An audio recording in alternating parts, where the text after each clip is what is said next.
back to the old school now with a film which at its time was an incredible achievement. The Silence of the Lambs, which was made in 1991. It introduced mainstream cinema to an articulate, clever and sensitive serial killer who had a taste for human flesh, Dr. Hannibal Lecter. This film was not as disturbing as other brutal, almost real style films like Henry, Portrait of a Serial Killer, which you must check out my review for, and Man Bites Dog, which was made in 1992. But it did reignite Hannibal's return to the screen. You may have seen him previously in Michael Mann's Manhunter back in 1986. When The Silence of the Lambs is repeated on TV, you instantly recognise it. It pulls you in quickly to meet the isolated and captured Doctor. All this happens in the first several minutes. The flirting of Hannibal's keeper, Dr. Frederick Chilton, towards Jodie Foster's agent Starling makes your skin crawl. The actor Anthony Heald's slimy performance is like a Jim Carrey impersonation. The music score sets the tone of the experience brilliantly, and the use of point of view shots and characters talking and looking into camera is powerful.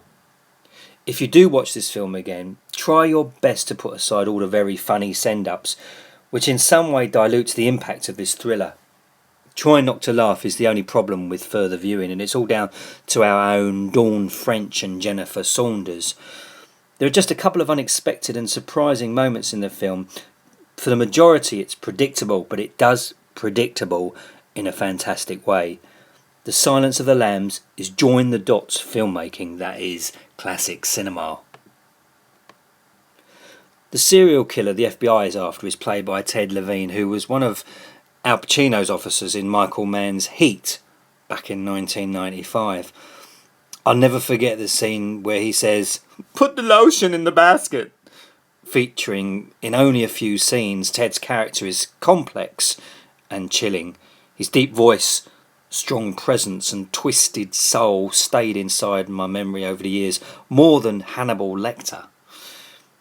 The deceased body examination scene was groundbreaking at the time due to the level of detail, and so is the film's portrayal of the treatment of women in a male-dominated profession. The long shot at the end keeps on rolling when the credits kick in, which is a nice, memorable touch. And I noticed just how brilliant the script is after all these years, and the Foster-Hopkins double act is genius casting. I loved the subsequent Hannibal, which was made in 2001, directed by Ridley Scott. In fact, I prefer it. If only we knew the truth why Jodie Foster was not in Ridley's film. I doubt I will return to watch this film again, but if you only watched The Silence of the Lambs all those years ago, you just might enjoy a revisit because it is unique and disturbing. Which one is my favourite of all the Hannibal films made? It will definitely be Michael Mann's Manhunter. And as for the Manhunter remake, Red Dragon, pointless. Eyeliner, ponytail and hair dye can't make Mr. Hopkins look 11 years younger.